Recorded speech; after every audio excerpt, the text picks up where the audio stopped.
na ang lupang aking pinagpunlaan. Bakit hindi tumubo ang butong inalagaan?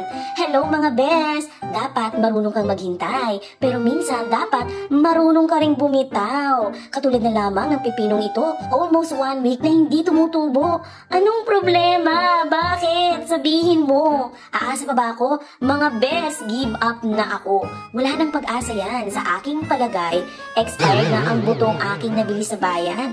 Dahil nagtitipid ako, ang binili ko yung narepack lang. 15 pesos versus 65 pesos.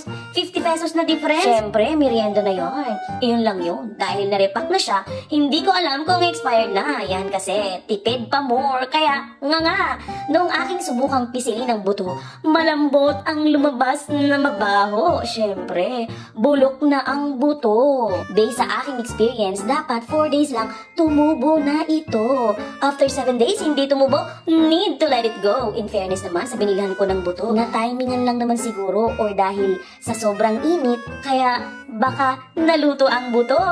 May kaligayahan sa pagtatanim, pero minsan nakaka-stress din. Marami pong salamat!